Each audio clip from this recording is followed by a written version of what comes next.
En este vídeo vamos a explicar un ejercicio propuesto en las pruebas de acceso a la Universidad de Murcia del año 2017 en la convocatoria de septiembre. Es el ejercicio 2 de la opción B.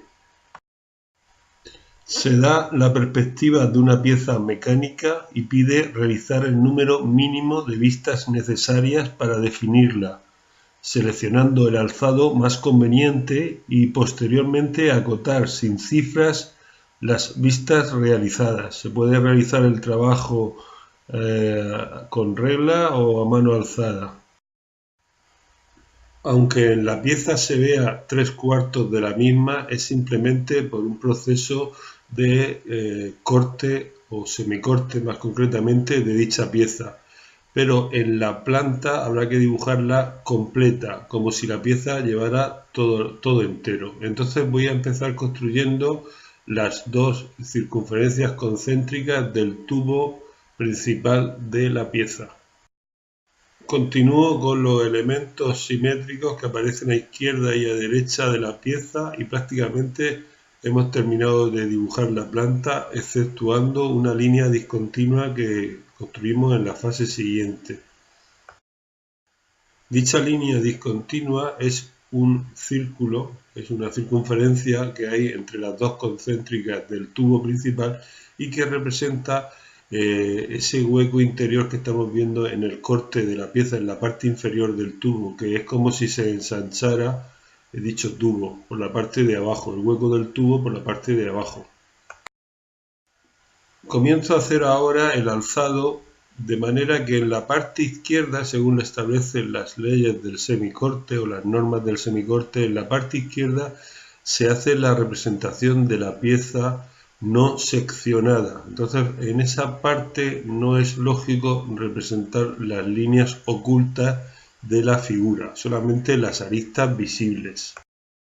En la parte derecha del alzado representamos la parte cortada o seccionada de la pieza, dejando sin rayar las zonas huecas y rayando a 45 grados las zonas que han sido cortadas por el proceso de semicorte de la pieza que vemos en perspectiva.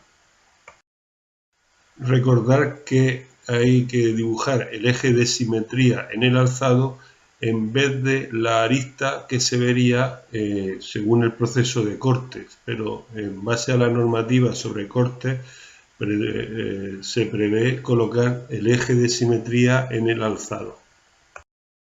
Recordar que se prevé colocar dos flechas parecidas a las de acotación en la disposición de aquellos planos de corte que representan ese semicorte tal y como vemos dibujado en la planta. Iniciamos entonces el proceso de acotación. Vamos a acotar los círculos donde mejor se ven, que es en la planta, excepto el círculo discontinuo que lo dibujaremos luego en el alzado. Entonces hacemos los diámetros de las dos circunferencias completas del centro de la pieza y por radios aquellos arcos de circunferencia que son de 180 grados, como son los detalles que hay en los elementos simétricos de la planta.